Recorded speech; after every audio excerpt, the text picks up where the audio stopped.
welcome to another episode of Do Go On. My name is Dave Warnicky, and as always, I'm here with Matt Stewart and Jess Perkins. Hello, David.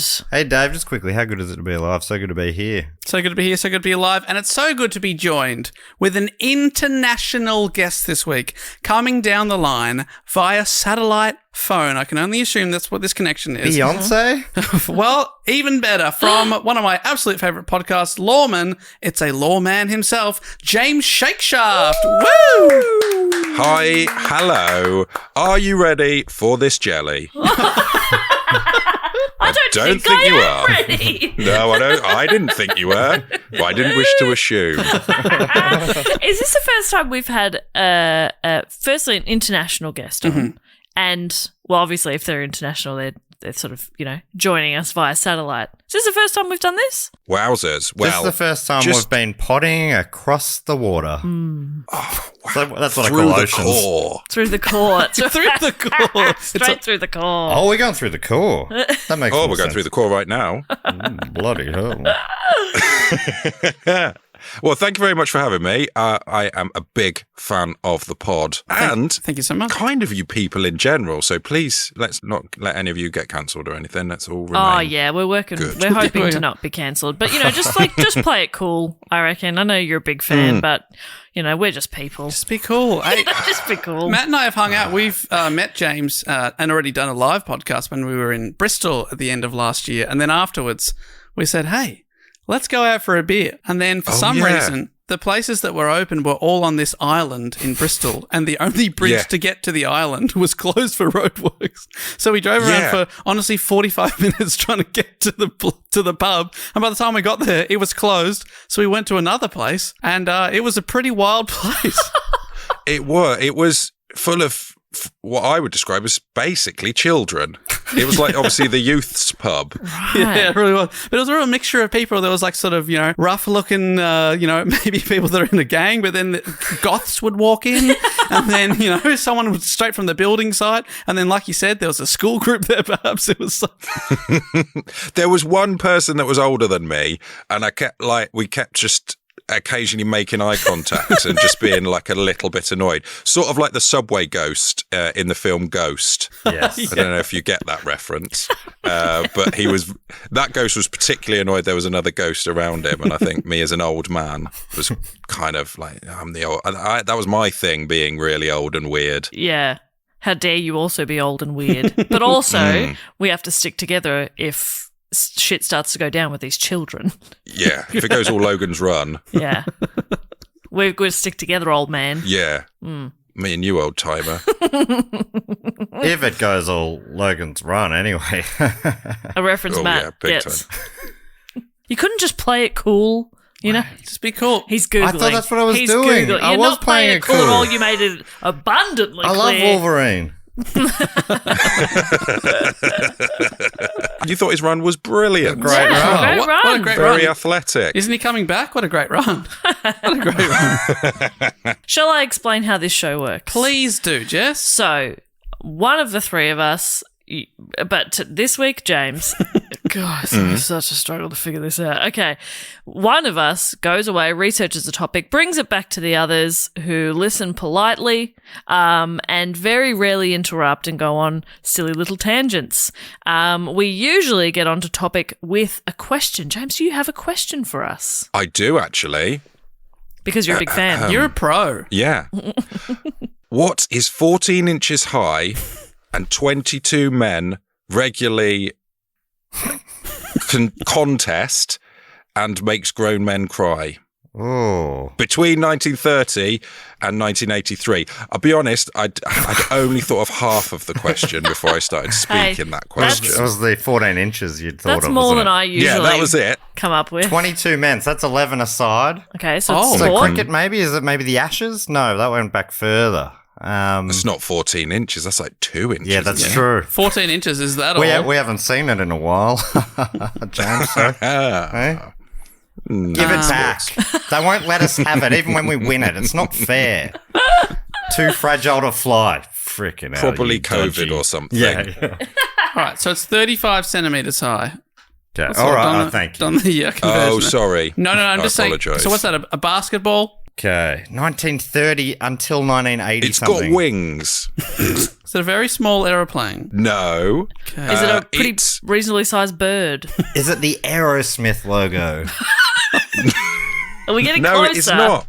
Don't forget the 22 22 men. contest it. How many people are in Aerosmith? I think it's like 21. Okay. 22 men. So it's not cricket, or is it cricket? No, it's No. not. It's not cricket. 22. Who else plays 11 a field? Is that soccer? That's football, right? 11 aside? World Cup? Yeah. FA Cup? Yes. Am I It's getting the close? original Oh, it's yes.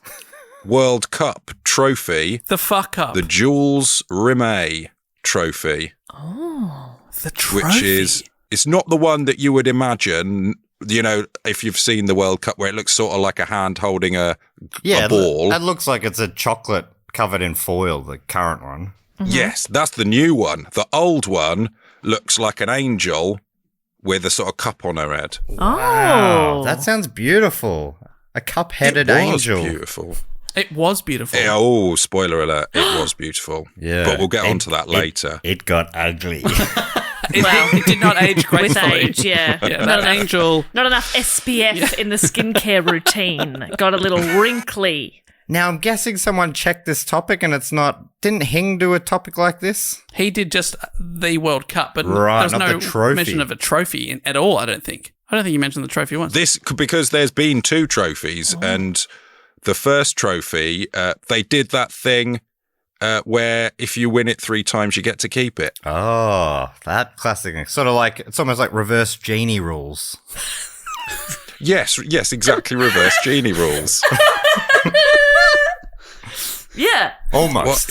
What you do 3 wishes, and Yeah. then you get a vessel Yeah. that you can rub if you want.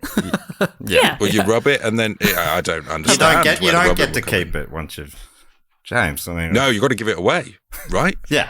That's right. Yeah. That's the genie rules. That's genie rules. That's right. But yeah. yeah, this is football. This is the Jules Rimet Trophy of the World Cup of Football, aka soccer. Oh, that's catchy. I love a title that has the same word in it 2 or 3 times. Then you're going to love my topic today and many of the things I say. But first of all, I want to kind of set the scene for a thing called football or soccer, depending on where you're Where you're listening at. to this. Yep. Wow. I love a scene setter.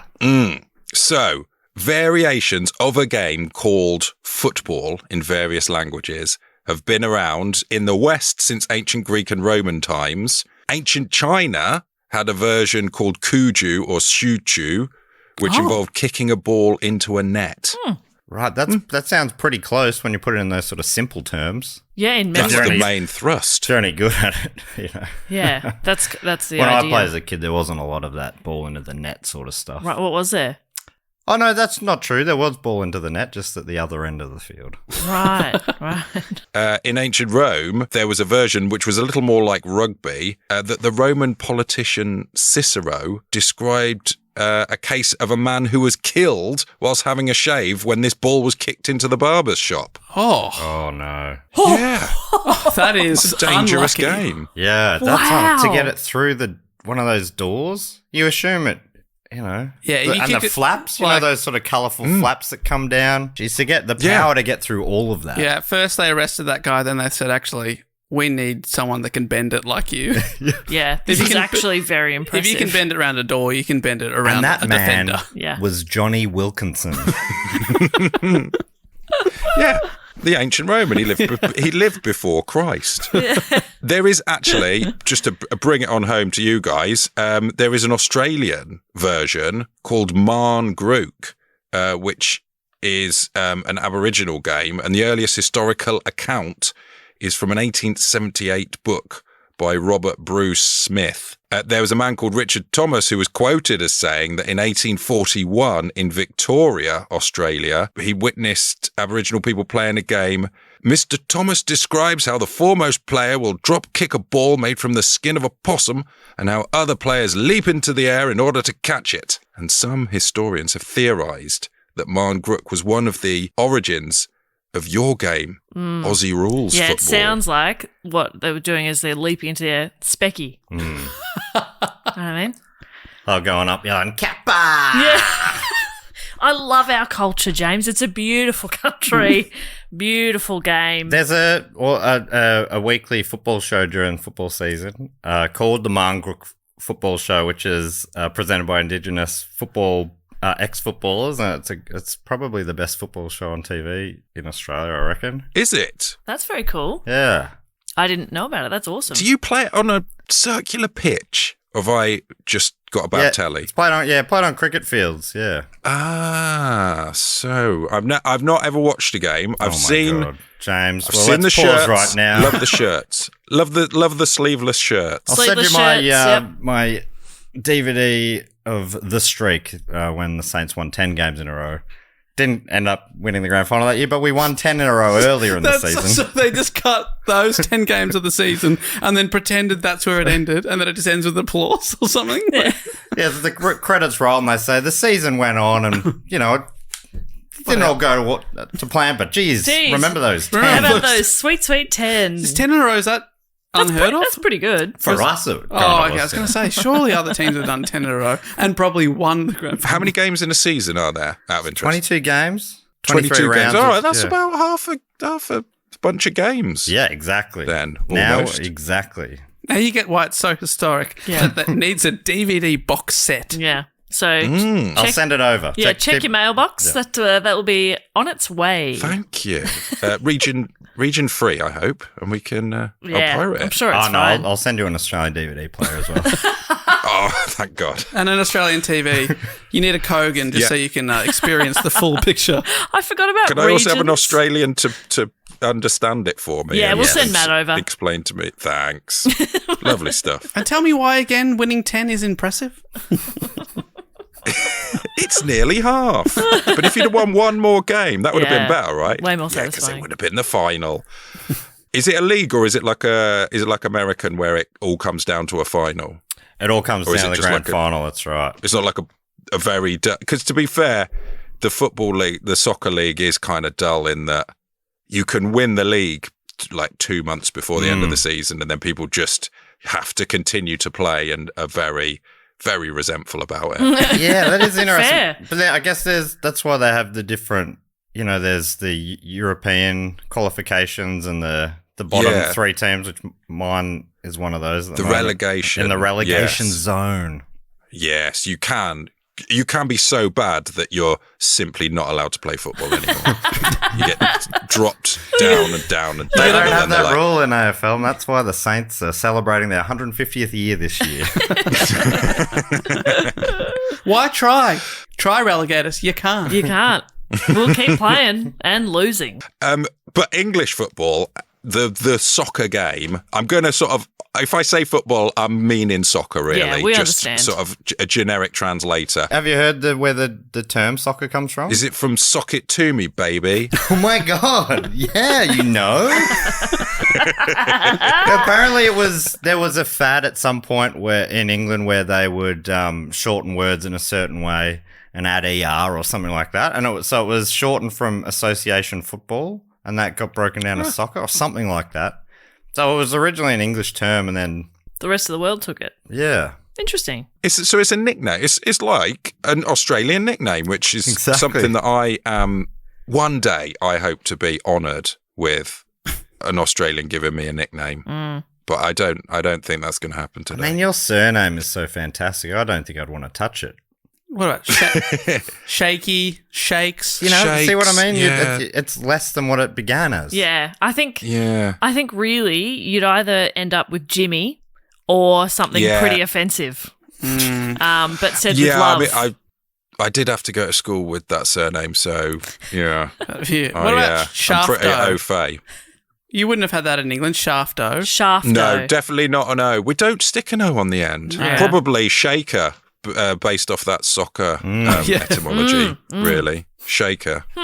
Anyway, the soccer game has its origins in medieval times, and it was a game played on Shrove Tuesday, a.k.a. Pancake Day. Fantastic day of the year. They love round things on that day. One of the best days. It's my favourite religious ceremony. Agreed. Yes. I think it's one of few that I like now. That and Easter. Yeah. Because I'm a big chocolate guy. Yep. Anyway, so football. that was referred to as mob football, and it was played in towns or between villages with an unlimited number of players, and they would just basically fight, struggling to move an item such as an inflated animal's bladder to the other town's church or something. And that was mob football. Sometimes if they didn't have a bladder, they use a horse's head. Yes, if you want to send a message, then it's basically a brawl. Yeah, but they'd go like, okay, church is the goal. Off we go. Yeah, so that was mob football. Mob football. The Tommy guns. Yes, yeah. The earliest reference to football in England is from 1314, and it's in French because we were ruled by the French at that time. Is that a secret? Yeah. You've got a pretty complicated relationship with those fellows over the pond, or whatever you say. Is that what you say? It's not even a pond. It's like if the Atlantic's a pond, this is just a sort of like a streak of piss, basically. Okay. The channel, the English Channel. A streak of piss. Yeah. Whenever I hear about like a record now for they were the oldest person to ever swim the English Channel, I just think, was swimming across the pisser. Swimming a streak of piss. I'm not impressed, old lady. But basically, there was the Lord Mayor of London, Nicholas de Fandun. Now, this is translated from the French by Wikipedia. For as much as there is a great noise in the city caused by hustling over large footballs in the fields of the public, from which many evils might arise, which God forbid, we command and forbid on behalf of the king, on pain of imprisonment, such game to be used in the city in the future. So basically, it's banned football. Wow. It's too rough. It's too rough and ready. Oof. In 1363, King Edward III banned it nationwide. He banned handball, football, hockey, coursing, and cockfighting. Oh, a cockball. That's with the birds. They fight each other. There's no balls involved on that one. Okay. All right. I thought he was anti anything with the ball. The football, handball, cockball. It's all out. Cock and two balls. No, none of that. None of that drawing on the walls. School kids. Thank you. But as is the way, people continued to play it on the underground. I mean, as in, like, you know, on the down low. We didn't have an underground system at that point. And especially at public schools, it was encouraged. And the modern rules of football, there were all sorts of rules being formulated in the mid to late 19th century, so the 1800s. And there was a whole bunch of rules that were applied to sports like lawn bowls, lawn tennis, football and that. And apparently the major impetus for this was the patenting of the world's first lawnmower in 1830. Oh. So, which allowed people to have mowed grass, which allowed people to play games on grass a little more regularly. So they're like, we also need rules. Now we've got this lawnmower. Wow. That goes further back than I would have guessed, the lawnmower. Yeah, I mean, previous to that, you just do it nature's way with a goat. Nature's lawnmower. As it's so called. And yeah, there were all sorts of various versions of the rules tweaked during the 1800s. Most of them were kind of quibbling over whether you could carry the ball with your hands and whether you could kick people in the shins. Football stopped you carrying it with your hands, but you kind of could kick people in the shins. Oh, yeah, that's fine. Kick him in the shin, that's fine. Yeah, make it look like an accident. Yeah. This is still mob football, isn't it? Yes. They used to wear concrete boots at certain points. And then around this time, football clubs started to appear outside of the public schools. Sheffield has the oldest association football team, dating back to 1857. And the second football team, Hallam, was not invented till 1860. Huh. Whoa. A bit lonely early. Yeah, they're just playing themselves? I don't know, but I bet they still bang on about their 3-year unbeaten run. You're right. Yeah, undefeated. Might release a DVD about it. The streak. 3 years. Oh, take that, St Kilda. For 3 years, we 10 were weeks, we were whatever. untouchable. And then another team joined, and that week we lost 10-0. Yeah. Sheffield United is the name of the team. Their nickname, the Club.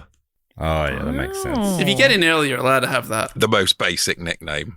Yeah. Like the a@gmail.com or something. Who's got it? Who got in early with a@gmail.com?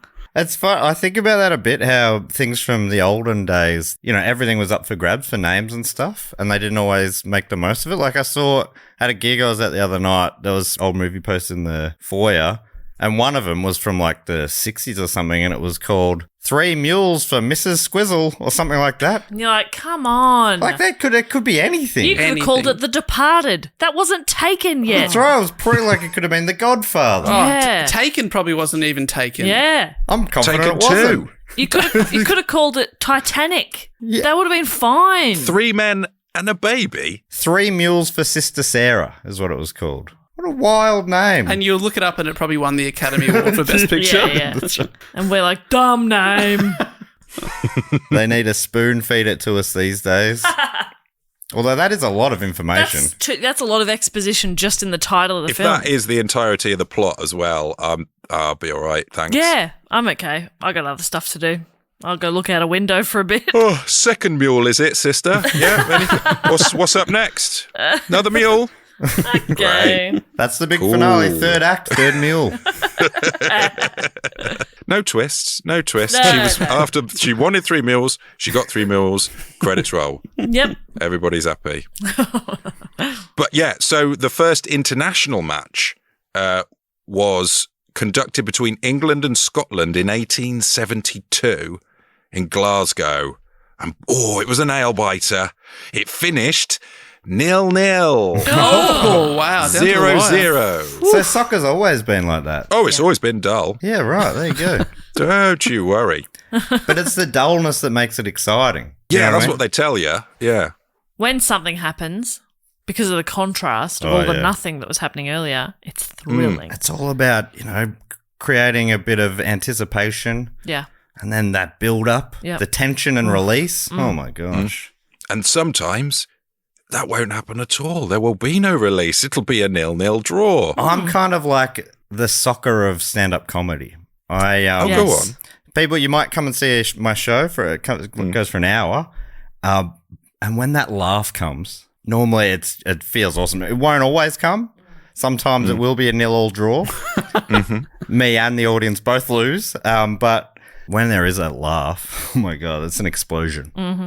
You've got that DVD out of those 10 laughs you had in a row that time. I did. Yes. I did 10 gigs in a row where I got a laugh. Yeah. We were so proud. It's quite right. So pop that over in the care package you're sending Yeah. as well, please, Will if do. you'd be so kind. Thank you. Do people fight at your gigs as well? There's a lot of footballs are very associated with violence. Yes. It's usually me. I go to all of Matt's gigs and start a brawl. Yeah, Jess is not allowed to sit amongst everyone else. There's You're not allowed segregation in the family stands. zone. Yeah. No, I'm not. I will She's in the away set zone. off flares and I pick fights. A bunch of stewards in high-vis vests surround you towards the end Yeah. of the set because I'll they're fight like, them oh, she's too. going to kick off. She is going to kick right off. Jess stands up and yells, "What are you laughing at? Yeah. What are you laughing at me?" It ruins every one of Matt's gigs. Yeah. That's why I don't get many laughs. People are too scared. Terrifying. Sorry. It's not like that here, though, for soccer in Australia. Both teams' fan bases can sit amongst each other. No trouble really happens too often. That is. Wasn't there recently a full-on idyll. brawl? Well, I mean, there was that one recent full-on brawl, but it's not often. Yeah, and that brawl wasn't against another team. It was against the league itself, which had decided to move the grand final to a certain place, right? Yes. That's How what do I- you fight a league? Well, what you do is you throw a bin and then it hits a cameraman. Oh, And then there's a lot of trouble. okay. Oh dear. Yeah, I'm not counting that incident. Yeah, apart from that, very peaceful. Yeah, they were fighting together against the league. Yeah. Which is beautiful, That's fair. actually. Yeah, against the concept. Yeah, against the man, you know? That's fair enough. Well, like I say, this was not that exciting, but there were more international events at the Olympics in 1908 and 1912. These were won by Great Britain. Basically, these were looked down upon by the sort of professional football teams because they were contested by amateurs and they were seen as exhibitions and not particularly competitive. But in 1930, the first FIFA World Cup took place in Uruguay. Uruguay won. Very low score. I think it was a 4-2 final, actually. So that's that's exciting. quite a lot of goals. Yeah. And this was set up by the head of FIFA, the Fédération Internationale der Football Association. That was meant to be a French accent. I thought it was. Yeah. Dave's been doing French lessons recently. Dave, what do you reckon? I think you absolutely nailed it. Très bien. I mean, sorry, we should clarify. Dave's been doing French accent lessons. Yeah, that's right. I don't speak a word of the language. I just speak it like a ziz. But how you say you can get your idea across, you can be That's very removed from bars in England. People will not want you to go there. Anyway. I can say, correct me if I'm wrong, but I think they say the beef. Le bouffe. Is that right? Where? I mean, it's pretty close, isn't it? You just need to know the actor Shia LaBeouf, and you basically say, Yes. Is his name You're Shia basically the beef? There you Yeah. go. big Beautiful time. name. Boy or girl. My French lessons at school, right? We had to do an oral exam, and they put me for the 5 minutes before the exam. They put me in a little room, which was the cupboard where they kept the dictionaries. Will they learn this? Yeah, I think so. I think they were like, "Come on, we really need to get our scores up because we're an embarrassment." You called it a room and a cupboard. Which one It was a big room. Okay. It was a big cupboard or a small room, I guess. Yeah. And it was full of shelves with books on, so it's hard to tell. I suppose you could say it was a little library. You could. But it was all the same book, which was an English-French dictionary. So it's not a good library. No, c'est un petit libraire. Oh. Sorry, just Dave understood. yeah, He'll you know translate what for I'm us. getting at, Dave, right? Oh, oui. I'll translate later for these absolute amateurs. Yeah. So that first World Cup, it was in Uruguay, which is in South America, and very few European teams wanted to take part because it was 1930. There was a massive economic crisis. Some just simply refused to go to South America under any circumstances. They were like, we've got heaps of money in our country, but we're not going there. No way. What's called the home nations here, England, Wales, Scotland and Northern Ireland had actually resigned from FIFA at that time. So they were invited, but they turned it down. And then it got to 2 months before the start of the tournament and there was no team from Europe in it at all. And it had obviously come from Europe and FIFA was French. So they really leaned on the European teams to go there. It ended up being Belgium, France, Romania and Yugoslavia. The Romanian team entered the competition following the intervention of their king, Carol II. King Carol. King Carol II. Big fan. He selected the squad and negotiated with the players' employers to ensure that they would have jobs when they returned. Oh, man. Imagine the king calling your boss and saying, sorry, actually, Darren can't work for the next couple of weeks. Sorry. He's really good at football. It's me, the king. King Carol? King Carol. Oh, King Carol 2, yes. Right, the sequel. yes, of course. That's great. I would love that. And they all travelled together in a big boat, which I find quite fun. Took about 2 weeks to make the trip, and it was like picking up teams on the way, just this big boat. And they're Took kicking them the all football over around, training on the deck. Top deck, poop deck, all of the decks, definitely. So that was when the trophy was invented. It was now called the Jules Rimet Trophy, and then it was called Victory, or the World Cup, or Coupe du Monde. Who's George Rimet? Jules Rimet was the head of FIFA who had set up the idea of a World Cup and set all this thing up. So it I got love a named humble after him. naming like that. Yeah. I'm going to name it after me. Yeah, we'll just use that as a placeholder, and if anything else better comes up, but if not, we'll just use my name. I mean, I don't know what could be better, but, just in case something does. And engrave it now. Yeah. We can unengrave it. Yeah, pencil it on with an engraver. We can unengrave it. Yeah, Yeah. you're right. It's easy. Rub it out. Fun fact: during World War II, it was held in Italy. It was hid in a shoebox under a guy's bed That sounds during right. World War II. The respect it deserves. Shoebox under a bed. And also fun fact, and this one is a little bit more fun. In 1958, Sweden won the World Cup, and they did something that had never been done before and became a real tradition with the World Cup.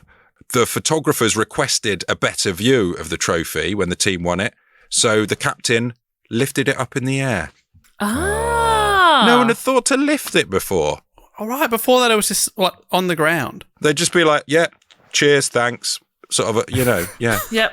Just pop it in your See you pocket later. or something, I guess. Yeah. Jeez, that Just would have put this in the probably shoebox. annoyed some of the old school types. Some are like, oh, the kids of today, very Whoa, showy. whoa! You don't pick up the trophy. You don't pick up Jules Rimet. It's a bit much. Let's show it Put some respect. Jules Rimet down. Put it back in the shoebox, please. Show some respect. And then in 1966, football came home. England was to host the tournament. You can imagine the buzz. It's the swinging 60s. There's the Beatles. There's James Bond. There's Sideburns. Probably. Yes. You've wandered into one of my pet categories here, the year 1966. I can tell you a few other things happened that Clickety year. click. Here we go, James. The Chicago Bulls were Chicago? formed in the NBA. The St Kilda Saints won their one and only VFL AFL premiership. Have you got the DVD? Yeah, I do actually. Add pop that it to in the a care package. package. This postage I'll is actually going chuck to it in cost the us so package. much now. Yeah, It's going to be a full boat. Yeah. One full cargo container. I just put the whole team in. We're sending you a house so that you can set up, watch on an Australian TV, an Australian DVD player. That's right. It'll Yeah. just, you've got to set the context better. I don't think it'll make sense otherwise. What else happened in 66 then? Surely nothing else. Well, the Beatles released Revolver, which is sort of known as their great album. Their only great album. They had the one great album. Wow. One hit wonders. Yeah. Well, what happened to those guys? I don't know. I used to have a nice big list of them. I feel like you did very Batman well. TV show, right? That The was Batman 66. TV show. Batman And 66. Carnaby Street. And the World Cup. And the World Cup of football in England. And so the trophy, the Jules Rimet, sort of when it was all announced and stuff, and as part of the build-up, the trophy came to England and was shown off at press conferences. It was taken on a tour of the country. Oh, I think that was so people could see it, not just sort of like, oh, look at this, like treating it like a... Yeah. Well, I prefer to think of it like they were just like, look, that's Buckingham Palace. And the trophy's like, ooh. It is nice for you. It is nice, isn't it? It Are is you hungry? raining, Do you want to isn't stop it? for lunch? Is this still Charles Rimet or whatever? Is it still the wing trophy? Jules Rimet. Still the Jules Rimet. Still Jules Rimet. So Jules is getting the tour of old London town. Oh, the whole of the country, mate. Oh, bloody hell. Even your neck of the woods? It's called Oxfordshire. I grew up in a town called Chipping Norton. Chipping on. Norton.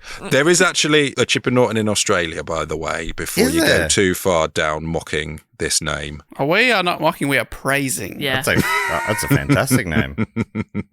But I did grow, when I was very young, I lived near a place called Pratt's Bottom, which is...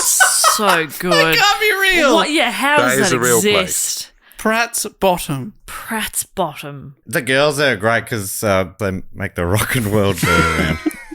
That's what I've heard. I've heard that, actually. Yeah. I don't know. I can't remember where I heard it. I mean, how does anyone get any work done there? You just laugh You and can't. you're bottom off the whole time. In the course of the research for my pod, I did find there's another town on the south coast called Shitterton. Shitterton. That's where I want to live. I want to live in Shitterton. Take me to Shitterton. Is that below Pratt's Bottom or? Sort of, yeah. Just off the ring road. But yeah, so it was taken on a tour by George Bird, a silversmith, and he took it around on his push bike. And he just kept it in the front basket. No. I couldn't even get a horse and carriage for it. Not even. Just pushing it around. I'd probably go on a train and then get off on his push bike, drive it around like, look, that's an old church. Wow. Oh. Look, that's a Pret a Manger. Oh, you do it's speak a bit far of too French there, French. Jess. A pret a manga. A Pret a Manger. Yeah, sorry. Pret a manga. He would just pop it under his bed at night. Didn't even bother locking it up or anything. There's a real lax attitude to safety, which, if I'm honest, is going to bite him in the Pratt's Bottom. Oh, Okay. oh no. Bit of foreshadowing. Yes, a little. Eventually, it was displayed at a stamp exhibition at the Methodist Central Hall, of course. Yeah, it makes sense. It's a stamp. There's a stamp exhibition featuring the World Cup trophy. Yeah, they managed to sort of secure it to try and get the punters in to their stamp exhibition. And I think if you need something completely unrelated to your exhibition to get people in to see your exhibition, then you need to rethink your exhibition. It's about an exhibition. If you're going for gimmicks, maybe stamps aren't that interesting. Yeah, if you're not selling tickets for your stamps. Yeah. So to be honest, if this trophy is available during the Melbourne Comedy Festival, my ticket sales really could do with some sort of gimmick to get it across the line. I'll bring the trophy out. You can have a selfie with it at the end. You just have to stay and laugh at my jokes for 50 minutes beforehand, okay? Oh, mate, come on. It's a bit stiff. I don't think I've heard of a comedy show with 50 minutes of laughs. That's not possible. Well, fake it. Fake it, everyone. For 50 minutes? No. I'm generous. 1 minute at the end of 50, if that's what you mean. Yeah. Because people just remember the last minute. They don't remember the rest of the show. They just remember what they're doing the last minute. So if you get them laughing at the end. They just remember the World Cup of Football. That's right. Trophy. It's a funny-looking trophy. And there was a bizarre condition that the Jules Rimet Trophy had to remain on its plinth at weekends and nights. They couldn't put it in a safe or somewhere. Why? I don't know. That doesn't make sense. No, you cannot lock it away safely. It's got to be on the plinth. I mean, but during the day, it's fine to be in a man's bicycle basket. Yeah, or popped under his bed. Wow, they've made some weird decisions. They have. And on the 20th of March, the security guard, John McLaren, who was also a part-time actor, was doing his round, and he found it was gone. It was gone. Someone had, unsurprisingly, given all the examples of the lax safety we've already established, someone had taken the World Cup. Oh. The plinth was empty. Oh, man. When the media arrived, I imagine he gave a great interview, you know? Yeah. Oh, dear Lord. 'Twas upon the setting of the sun. Handing out headshots. Yeah. Signing them already. I mean, how would these master thieves gotten in?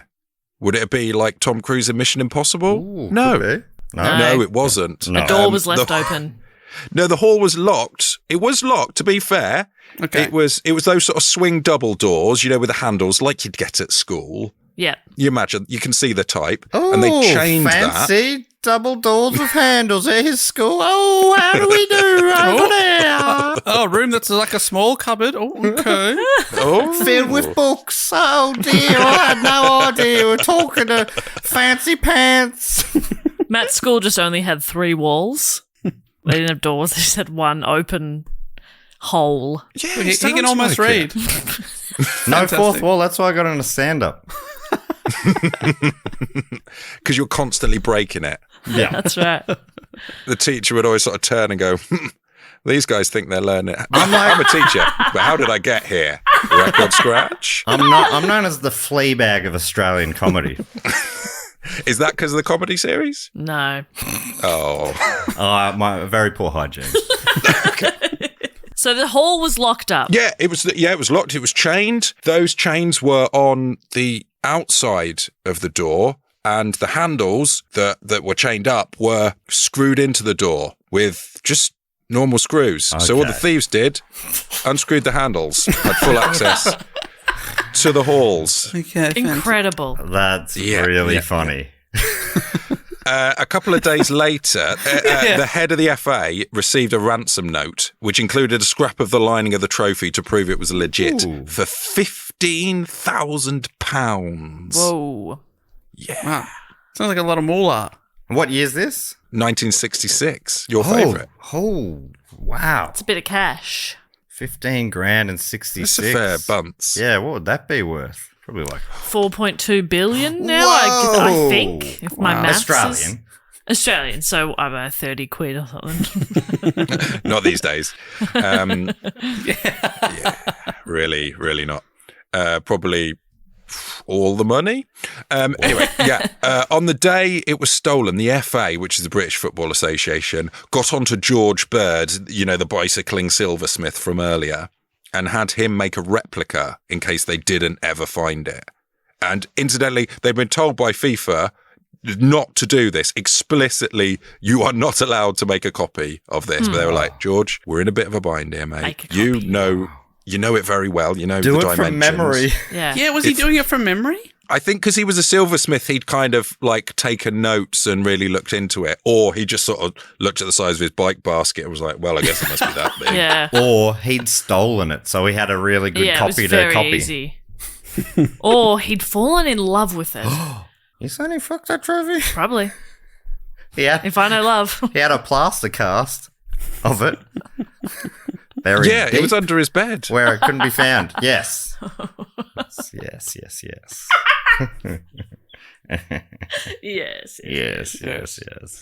Yes. So the FA agree to the ransom and they fill a bag, like a hold-all type bag, like out of a gangster film, but they fill it with just normal paper and then a few sort of fivers on the top to make it look like, 3 fivers, so it's £15. A classic. £15 and a load of paper. They'll never know. Who would look in the bag? Who would check? Who would ever look in the bag? And so they have someone meet the ransomer who's an undercover policeman, and this contact gets into the policeman's car, and they're supposed to drive to a location where they're going to make the drop off. They're going to, hand over the cash and receive the trophy. And the copper notices that they're being followed by a van, and as it slows down to make a turn, the ransomer jumps out with the cash, makes a run for it. Tries to do a bleeding runner. And the copper chases him down, jumps on him, and was like, "You're nicked me, old mate." Not going to let that £15 go for nothing. Yeah, wow. Yeah, that's one of my favourite hold-alls. But it turns out this guy was just a middleman. He didn't know a middleman. Sorry, I said that weird. I He thought was that was a middleman. British thing. I thought it was You say all weird's funny, so it's weird that you're like... all weird's funny. All words funny, Okay. sorry. I also say all weird's You funny. say weird for word. But yeah, a middleman. Thank you. And was the plan that this middleman would jump out of the car and then get picked up by the van, but then he got nicked by the copper? I guess so. Yeah, then he got nicked by the copper. By old Bill. He got nicked, mate. Oh, no. Yeah, the long arm of the law. Oh, wooden top, all right. Good point, actually, Dave. But yeah, they didn't know anything. He didn't know really who the contact was. He was kind of a bit of a chancer. The trophy is still missing. But 1 week after the theft, on Sunday, the 27th of March, David Corbett of Crystal Palace, South London, takes his dog Pickles, Yes. Great name, David. Great name. a collie mix, for a walk. Love this and detail. in some bushes by his house, Pickles starts sniffing around, and David... I really hope this story has nothing to do with the trophy. Yeah. It's just a dog found. Did a a possum. wee. Yeah. Yeah. Pickles, come on. I've got to go to work. Yeah. Hurry up. Stop sniffing. So we don't have to sniff every tree, do we? Ugh. No. They found a newspaper wrapped package, and inside it, your friend of mine, the Jules Rimet Trophy. Wait, what? They just I was gonna found say- it in a bush. I was Dog. going to say they had the cash, but they had £15 or something like. Whoa. So... Just wrapped in newspaper. Just wrapped in newspaper under a bush in South London. But was it sitting on a plinth inside the bush? No, it had. Oh my God. They Oh, had really no. They're broken going to get in the. so much trouble if it's not on the plinth. God, that's embarrassing. Oh my God. So he takes it to the police station and instantly becomes suspect number one because because that's very lax policing. It's like, well, who could have stolen this trophy? Well, that guy's got the trophy. He must have stolen it. Has to be him. Thanks so much for coming in, David. Now, you could put these handcuffs on. That'd be fantastic. Oh, he's got handcuffs. He must be a policeman. Because there was a reward of $5,000, which is, the third of $1 billion trillion, as discussed. Yeah. He is eventually cleared, receives his reward, and he uses that to buy a house. Whoa. Wow. $5,000. For In London. £5,000. Oh, that buys him a house. I mean, did he at least buy A Pickles nicer house. a kennel or something? Yeah. Because that dog really found it. Oh, Pickles? You mean the national hero, Pickles? Yes. You mean the film star of the 1966 film The Spy with the Cold Nose? No. He becomes a star. He's is on a talk what? shows. He's on talk shows. He's on Blue Peter. He starred in the film The Spy with the Cold Nose with Eric Sykes and June Whitfield, two titans of the English comedy scene at the time. He was named Dog of the Year. Dog of the Year! By who? Dog Magazine. Other dogs. It was a dog. It was a voted by popular vote from other dogs. He was awarded a year of free food by the pet food manufacturer Spillers. And as I was looking on his Wikipedia page, there was a very tantalizing link at the bottom. Like, you know, the sort of related. It was list of individual dogs. Not like what I expected to find was just like Rover, Rex, Rex 2. But no, it's a list of actual dogs that have done things and the things they've done. Huh. Oh, I love it. I bet you lost a few hours there. Oh, big time. Yep. Honey Tree Evil Eye was a female bull terrier who played the part of Spuds McKenzie in the role of Budweiser Spokes dog. Sure. Right, and what was the dog's name? Yeah. The real name or the stage name? The real name was wilder than the stage name, I thought. Honey Tree Evil Eye. Any dog with the word evil in their name. Incredible. I think any dog with more than one name. Agreed. That's a real name. scattergun approach to naming a dog. They've just seen Tree, 4 things. Evil Eye. I don't know what the evil was that they saw. It was an evil eye. Oh, I see, yes. Yeah. I've only just, my dog is 2, and we realised the other day he doesn't have a middle name. And we thought, well, that's not very fair. Oh, my gosh. So we gave him a middle name. Have you christened it? No. Can you baptise dogs? I guess you could. Should you? Some of them Should like you? it. No, but you could, technically. I suppose. Are there dog priests? Priests for dogs or dogs who have attended Bible school? I see. Either or, I suppose. Anyway. Pickles has a Wikipedia page. Oh, big Love time. Yeah. Oh, we've got to ask, what's Goose, the dog's middle name, if you don't mind sharing? Montgomery. Fantastic choice. Oh, that's fun. Lovely. Yeah, that's great. What's the surname? Simpson, which is my partner's surname. And we didn't discuss whose surname the dog would get. The vet just decided. First time we took him to the vet, they just Oh, yeah. took my partner's name and wrote it down. So he's Goose Montgomery Simpson. I forgot vets do that. That's Yeah, a bit it's much, weird, vets. isn't it? It is weird, vets. Yeah. Any vets listening, we don't think that's normal, to be honest. Some people might do. Some people might go as far as to give their pet a middle name. That's But right. personally, And I know there's lots of dogs called Daisy, and you need to differentiate who's who, but maybe chat with the owners, you know? What name do you want me to put down? We could make up a whole new name for him. Anyway, whatever. Yes. It's just a patriarchy. good point, actually. The patriarchy, The patriarchy. actually. At it again. Thanks. I mean, Pickles, it's Dog of the Year. That's the best. England go on to win the World Cup, though, back to the football, and they celebrate, and they're, you know, I don't know if you've seen, because obviously in England, it's a really big deal that we won the World Cup that one time. It's almost as, if you could imagine winning 10 games in a row, something like... Okay, yes. So it's almost that good. There's a DVD about it. Yeah, thank you for putting that in a context we could understand. But James, they wouldn't have actually even won 10 games in a row, would they?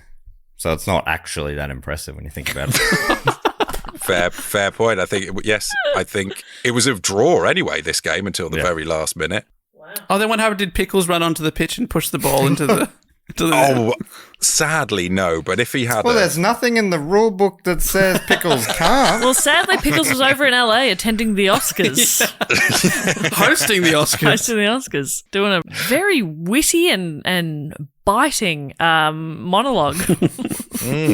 That Pickles really it had a real sort of Ricky Gervais vibe, though. It was really roasting everyone, wasn't it? Yeah. It won't age well, but it was fun at the time.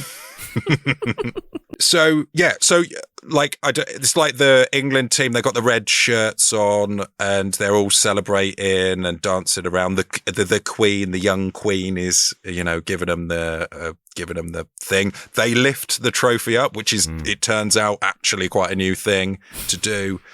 And then they go back to the changing room. They got champagne, they're drinking, and then a policeman comes into that changing room with a coat on, a big coat, and in his pocket, he's got, you remember that fake one that the FA made? Yeah.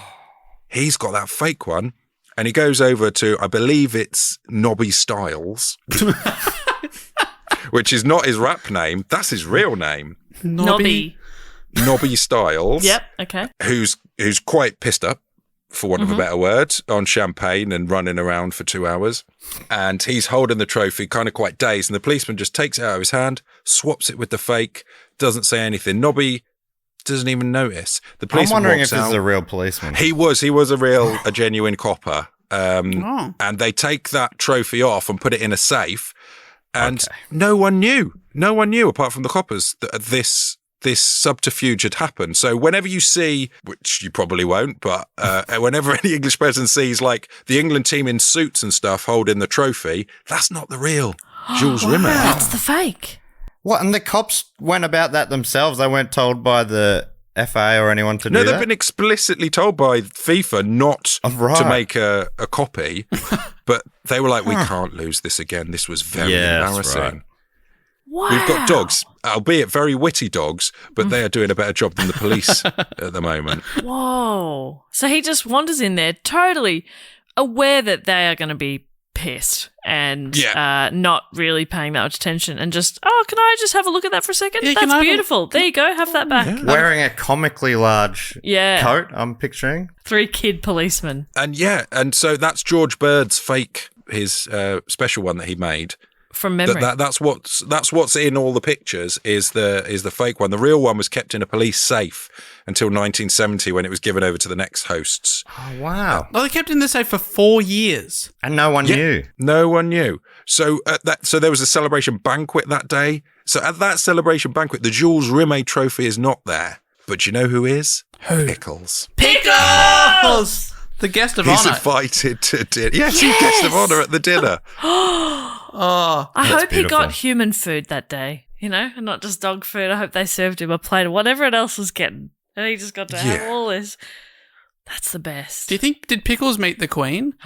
She loves dogs. Loved dogs. I think so. I think Pickles was given the sort of like one of the biggest awards, like the equivalent of a knighthood, but for a dog. He was given the keys to Buckingham Palace.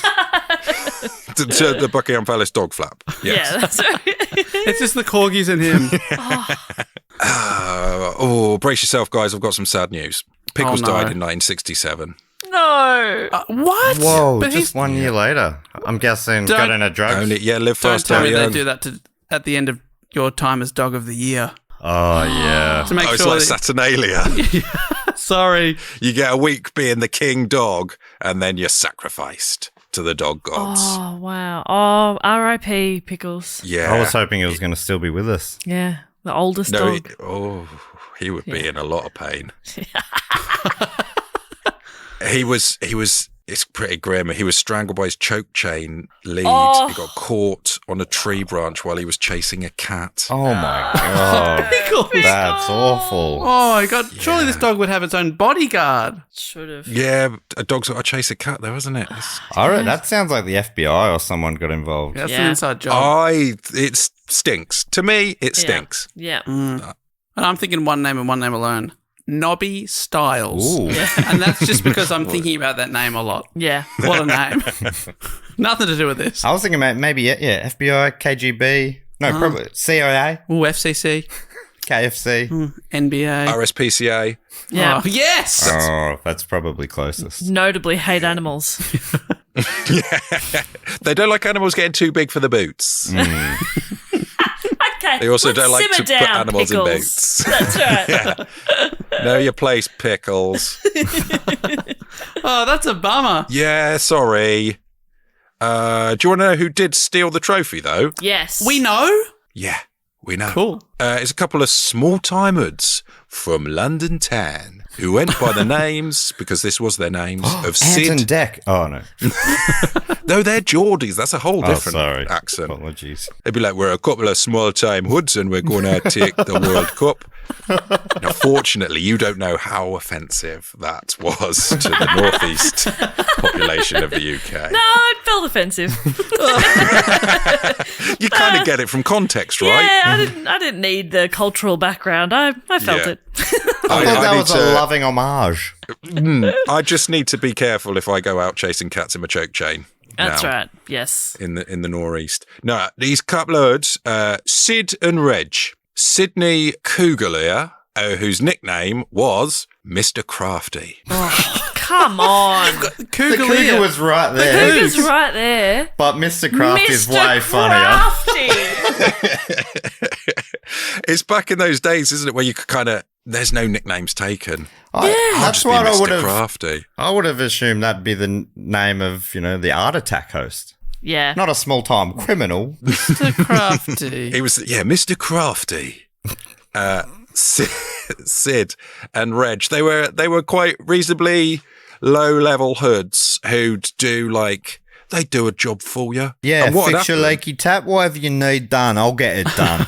Hey, got a squeaky hinge? I'll get the WD-4 if you know what I mean. Yeah. I'll do it. I'll find a way to get something for you. Yeah, you want one of them? You want one of them portraits of yours? So it's a silhouette done by a pair of scissors. I'll do that. You want to know a decent recipe for papier-mâché? I got it. I'm Mr. Crafty. Say no more. Say no more. Give me a couple of straws and a chopstick. I'll sort it out for you, darling. He's talking to a child. This is inappropriate. I love this character so much. A couple of straws and a chopstick. Mr. Crafty.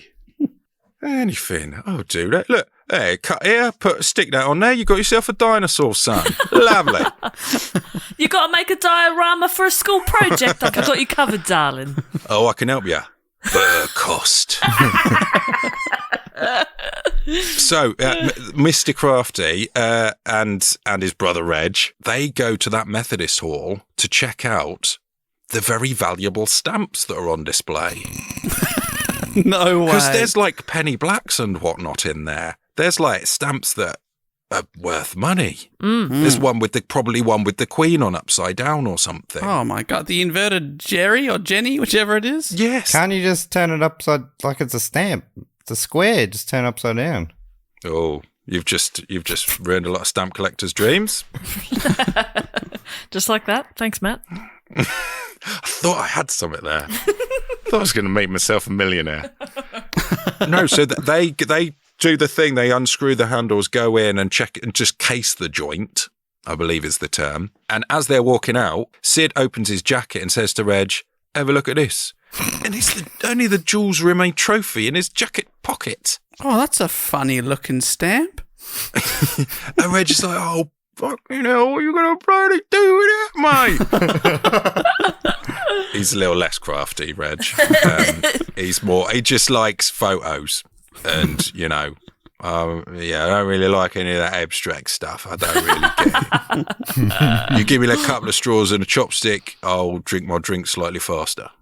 He's not, I'm saying he's not imaginative in the same way as Sid. That's what I'm trying to get at.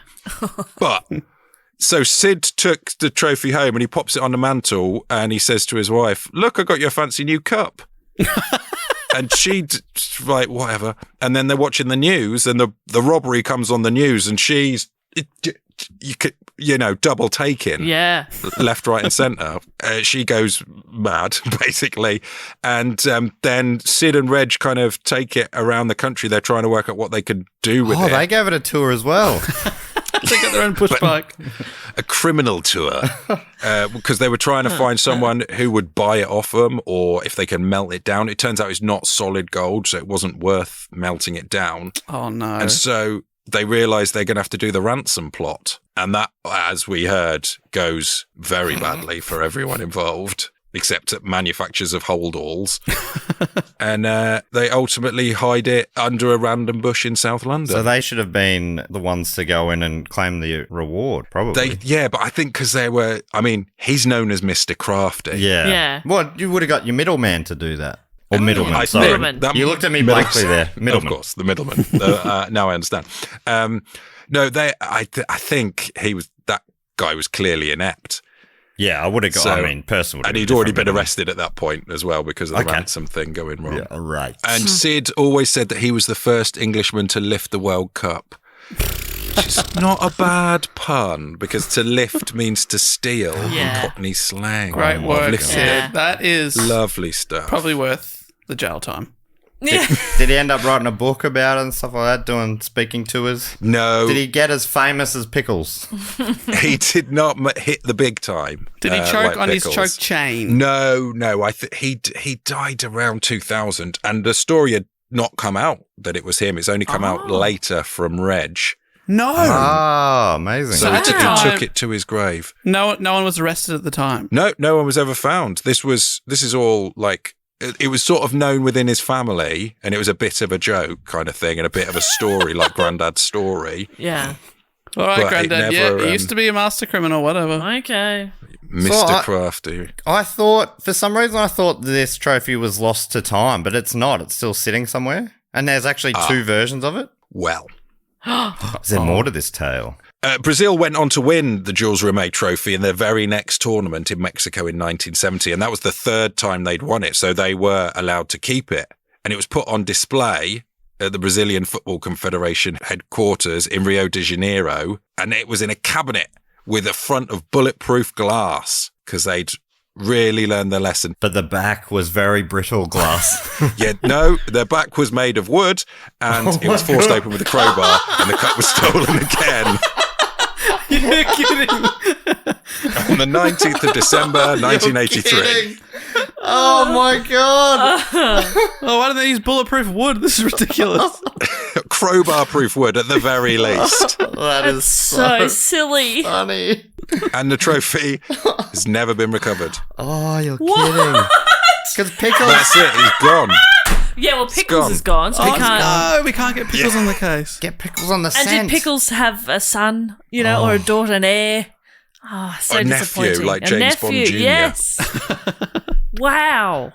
That's so silly and so funny. Yeah, 4 people were tried and convicted in absentia for that crime. It's widely believed to have been melted down and sold. Even though it wasn't pure gold. Yeah. Wow. So Oh, it's sort of a that's- metaphor. Yeah. For anything in particular? It's sort of a metaphor for football. It's sort of a metaphor for English football. It's like we did it, and then Brazil came along and just did it better and Right. for a much longer amount of time, which that's quite good metaphor if you know about soccer. But that's, yeah. So that's the tale of the World Cup heist. Oh, incredible. I never heard anything about that. No, I didn't know that at all. That's a fun story. That's imagine- a romp. Yes, that is a romp. Has that ever been made into a film? Well, there was this sort of docudrama version which was voiced by, do you know the film Snatch? Yes. You know Bricktop?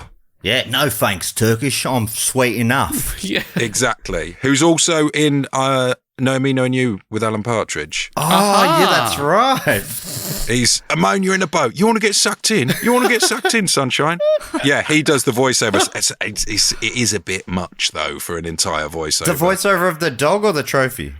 Of the whole Oh, no, documentary narrating story. it. No, he's Okay, not the yes. voice of the dog in a sort of... That was... there was a film made like that, and the voice was Harry Enfield, the English comedian. Oh.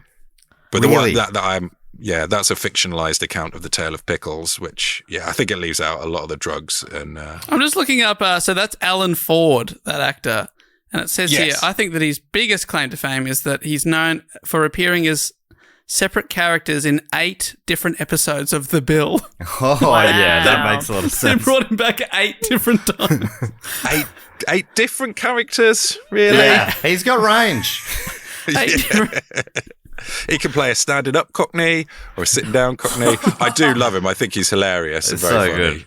But I can't imagine him playing 8 very different characters. Yeah, they're all. He played Tony Kemp. He played Harry. He played Frank Litton. He played Maidel.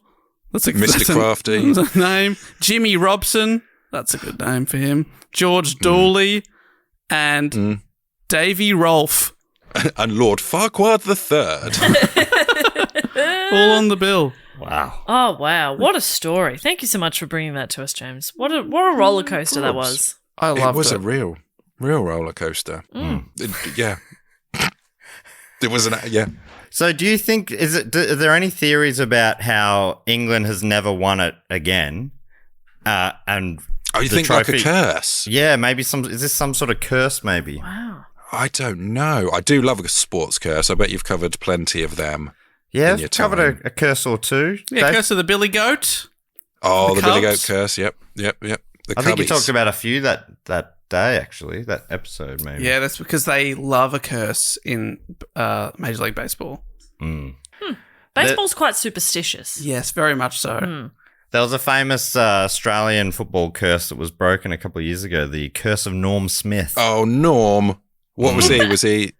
Was he a white witch or? Yes, he was a white witch, and the Melbourne Demons, a very successful coach, and they sacked him when he was on a real streak, but one that ended in premierships. And yeah, he got sacked, and then they never won another premiership until 2021. Wow. It was like 60 years or something drought. Oof.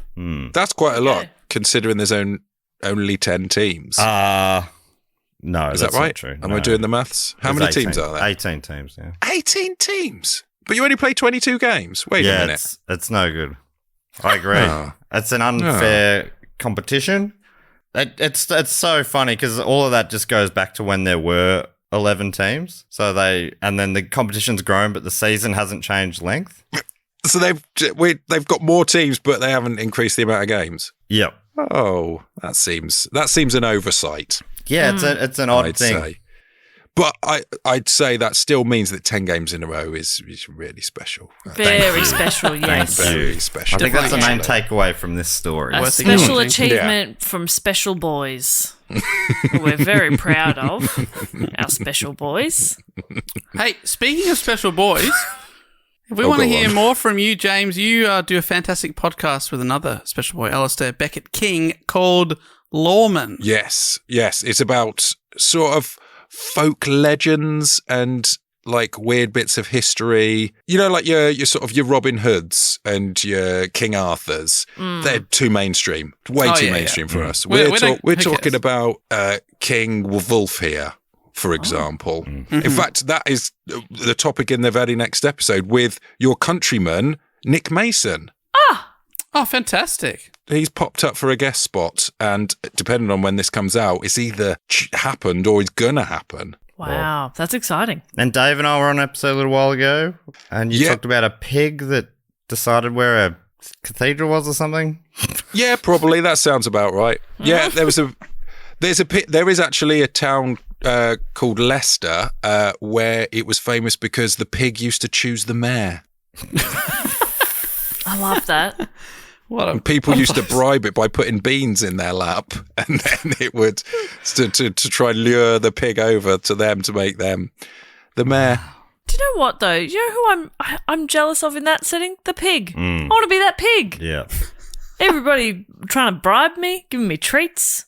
Ah. Yeah, but then a year later, you're found hanging from a tree because you chased a cat. Jeez. You've just got to be careful. You do have to be I careful. hope the RSPCA isn't listening to this episode. Oh, because they're in on it. What? Because we're blowing their case wide open. Oh, dear. Giving them ideas. I love Loremen. Listen to it heaps. Fantastic podcast. Definitely recommend people check it out. And thank you so much for joining us for this fantastic tale. Thanks for having me. True pleasure. I believe England's going to bring it home in, any time now. Yeah, that curse should be lifted any time now. Yeah. Me too. I really, really believe it. Because they haven't won since Pickles died, have they? It's the Pickles curse. The Pickles curse. Huh. They got to make amends with Pickles somehow. Seance. Yeah. Dog seance. Doggy Doggy seance. seance, yeah. Doggy seance. Yeah. One. It's your classic. One word for yes, two words for no. Absolutely classic. You got a Ouija board with woof on one side and Yeah. woof woof Woof woof. on the other. God, it's actually much And then- easier. Yeah. Just a sort of an alphabet of woofs around there. Yeah. As we say goodbye to James, it is now time to say hello to everyone's favourite section of the show where we get to thank some of our supporters. Yeah. Look, I'll just go out there and say it. Wow, my These God. people support us. Yes. Wow, that is needy. I feel like we're the Jules Rimet Trophy being lifted up by these supporters. The Jules Jern. Is that Josh Earl's Jern? Look, I thought it would come to me as I started talking, but it didn't.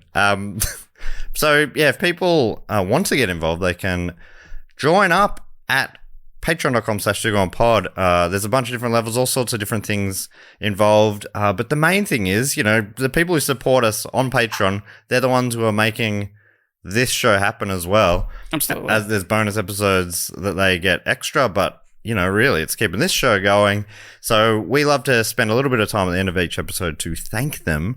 And one of the sections we do here is called the Fact, Quote, or Question section. You can get involved in this if you sign up at the Sydney Scheinberg level or above. And I think it even has a little jingle, go something like this. Fact, quote, or question. Ding! He always remembers the ding. She always remembers the sing. And this week, first up, we've got Sky, 2 question marks. And okay. Sky, everyone also gets to give themselves a title. Sky has the title of the Do Go On Official Art Collector. Oh! Wow, do you think it is collecting art on our behalf? Mm-hmm. Going out, God, I hope so. buying the Frida Kahlos, buying the Matisses, or it's Do Go On based art being collected by Sky? I hope both. Yeah, both are great for me. I hope there's in our, I hope we have so much that we can open a museum, and within that museum / art gallery is like the Do Go On wing, where it's Do Go On themed art within the greater Do Go On museum. Do you know what I mean? I think there's some fantastic artwork floating around there. Yeah. So, yeah, I think that'd be fantastic. I love it. I want a big old oil painting portrait like royalty. Oh, yeah. And I want my little dog there too, looking all cute and royal. And your little dog too. That sounds fantastic, Jess. Well, Sky is offering us a fact, writing, "Hey all, I've got a hopefully dull fact." Oh, that's Dave. your specialty, I'll be the Dave. judge of that, Sky. Thank you so much. No one get too excited. This might not be dull. Let's find out. Here it goes. Steven Spielberg's sister, Nancy, was once spooked by a coyote. Dave, how's that for dull? I mean, can I also be the arbiter of quite random facts? No. That's it? Yeah. That's it. Honestly, I love that. I love it because it's quite dull. I know, and I want to bring it up at parties and then wait for people to go, Like the pause that we did. yes. Well, the pause is written in. She wrote pause. So I just paused. I didn't read out pause. Oh, you know. Okay, Hopefully you I did take that stage right. notes now. Yeah. Stage directions. That's interesting. Well, the pause has asterisks either Yes, side of it. yes. So hopefully I did that as Sky wanted me to. Hopefully I'm saying Sky's name as well as requested. Thank you very much, Sky. Thank you for that dull Thank fact. you, We don't Sky. often get a dull fact, and Love I was a dull fact. very happy to hear that. Our next one comes from Roy Phillips, aka Viceroy. That really got me. And Roy is offering a suggestion saying, "No tongue twister this time, Matt, but as I've recently gotten an air fryer for Christmas, I thought I'd share a recipe for a marinade turned sauce I've developed for fun. Fastidiously frying frankly fantastic food in my finally functional air fryer. Especially chicken, keep the skin on, salmon, keep the skin on, or tofu, try and take the skin off as much as possible. This does about 4 chicken thighs or 5 to 6 salmon fillets, or about 2 blocks of tofu steaks." Wow. Okay, you ready? Yes. So if everyone wants to pause now and get their ingredients ready. I'm just going to imagine the taste. Okay, as you go. fantastic. Right. I've got With my all the air fryer actually flavours. warming up here. I've got my tongue warming up. So you've got 2 tablespoons light soy sauce, 2 tablespoons dark soy sauce, Okay. 2 teaspoons of honey / sugar alternative. Yum. Is that 2 light or dark? Sorry. It doesn't mention it. 2 cloves of minced garlic. Yep. 1 teaspoon allspice / 5-spice powder. Yep. 1 teaspoon smoked paprika. Okay. 1 teaspoon ground white pepper. Optional 1 chili or gochujang for kick. Does anyone know what that word is? Chili. Okay. You idiot. 2 tablespoons of water if using tofu. Grated ginger if you feel it.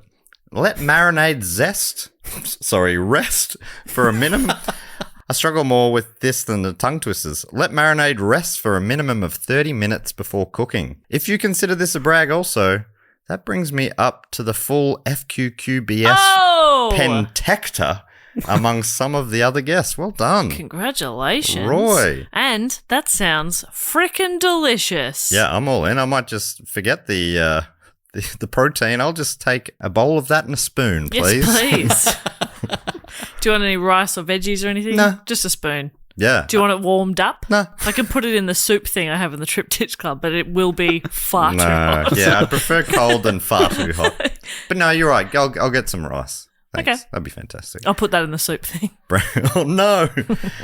Thank you, Roy. Next one comes from Drew Forsberg, a.k.a. Double O Agent. Oh. And Drew Forsberg has a suggestion writing. Oh, I've lost you. Where'd you go? Drew, where'd you go? Where are you? Drew, can you hear me? Drew, where are you? Drew writes, ba dun dun dun, ba dun dun dun, ba dun dun dun. Now. I don't know what rhythm this is meant to be yet. Ba dun dun dun, ba dun dun dun. Now. Ba dun dun dun. Now. Ba dun dun dun. Now. Ba dun dun dun. Now. Ba dun dun dun. Now. Ba dun dun dun. Ba dun dun dun. Ba dun dun dun. See reflections on the water, more than darkness in the depths. See him surface in every shadow.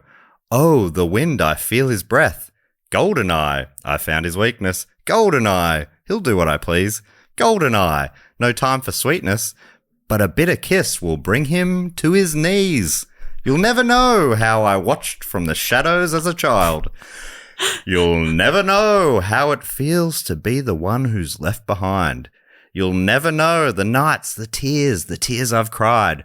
But now my time has come, and time... Uh-huh. Mm-hmm. We're hanging on every word here, mate. It's written pause in asterisks.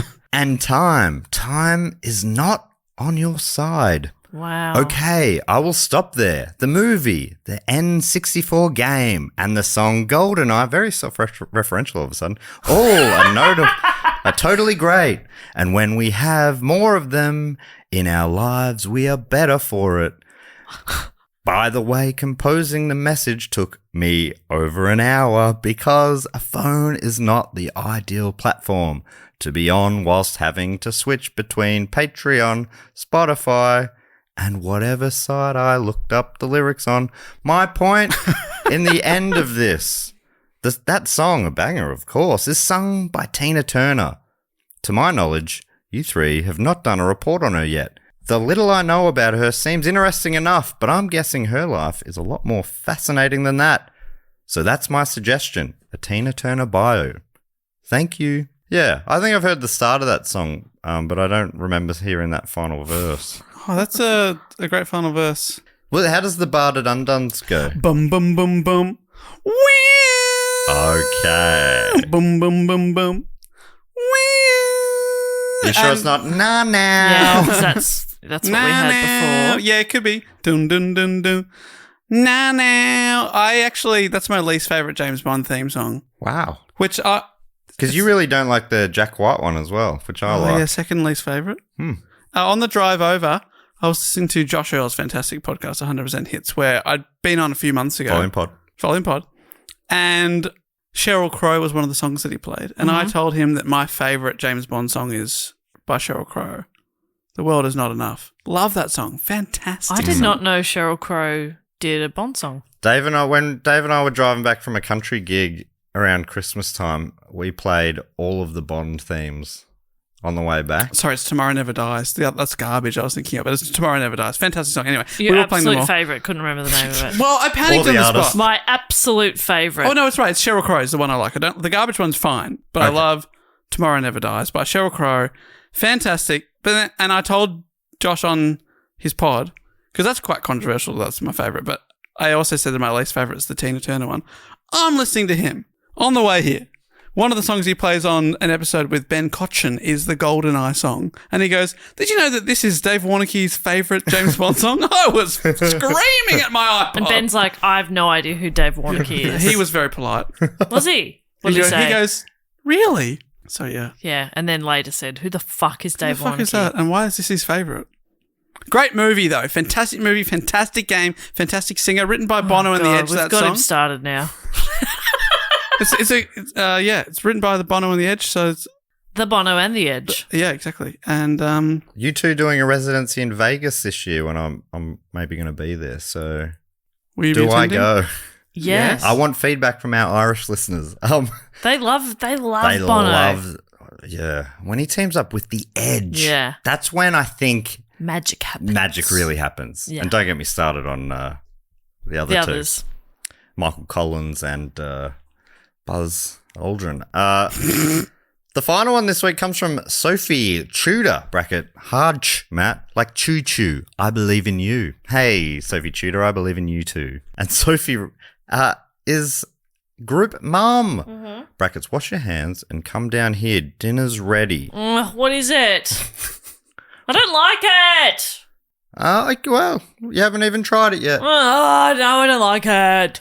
It's like a ginger and soy marinade. Blech. That was me as a kid. Sophie's offering a brag, writing, "What's the latest you've celebrated something after the date it's meant to be celebrated?" Ah. I like how this is a brag, because that sounds like a question. COVID times doesn't count. My little group of 4 besties/spouses are finally celebrating Christmas together on the 4th of February, in brackets. But you don't have to say that bit, Matt. Oh, thanks, so. We usually do Jan Math. But someone forgot to book the weekend off work. Damn it, James. Come on, James. Get your shit together. So now we're doing Febmas. Okay. That doesn't feel crazy long. No. And yeah, if COVID times don't count, then I don't know. Because I celebrated my 30th birthday 2 years late in Hawaii. Yeah. Yeah, I don't know. That's a great question, though. Yeah, I don't know if I ever celebrate things. I guess usually I'd be like, it's gone. Yeah. Yeah, I tend to do that a little bit too. I think I was away for a birthday of mine, and I maybe had it like the following month or something. I had a party. Yeah. Maybe. My friend and I caught up for dinner. My birthday's August, hers is October, and we caught up for our joint birthday somewhere in between. So it was way too early for her and far too late for me. But it was beautiful. Beautiful sandwich. Yeah. Several weeks later, I feel like within a few days of my birthday, if I haven't done anything, too bad. Too bad, so sad. Your birthday's on a Wednesday. Pick one of the weekends either side. If you're leaving it weeks, nah, fuck you. How dare you? Whoa. Whoa. Yeah, other people have birthdays. No, fuck you. Whoa. How dare you? Fuck you. How dare you? Yep. Have a little fun in your life. How dare you? Thank you so much to our great fact quotes and questioners this week. We also love to shout out a few of our other great supporters who are signed up on the, I believe, AskProd level or above. Correct. Shout out level or above. And just when we have a little game we play as we thank them. We could talk about what they stole. We could talk about their nickname, Mr. Crafty. We always do nicknames. What else could it be? What their dog could have found. What their dog in the found. bush. Or what they were planning on stealing but found instead. Oh, yeah, it's great. How about that? Stamps to trophies. All right. Well, if I can kick us off, I'd love to thank from Chicago in Illinois. The Windy City. I'd love to thank Grr Woof. With an underscore in between. Woof. Grr Woof. That's the end of the Buffy credits, isn't it? No, that's Grr Arg. Right. Something like that? Yep. Can't help you there. I'm sorry. Haven't ever watched Buffy. Okay. I forget you didn't do culture. I don't do it. I don't care for it. Okay, so Grr Woof went into a bank, obviously intending to steal money, but instead stole hearts. Oh, yeah. Stockholm Syndrome.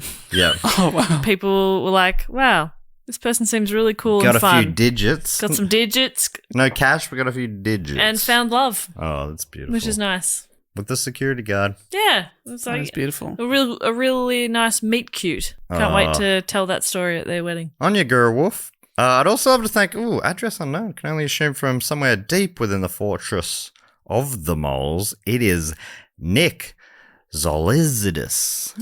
Incredible name there, Nick. Solicitous. Nick Solicitous. Nick Solicitous. Beautiful name. Beautiful person.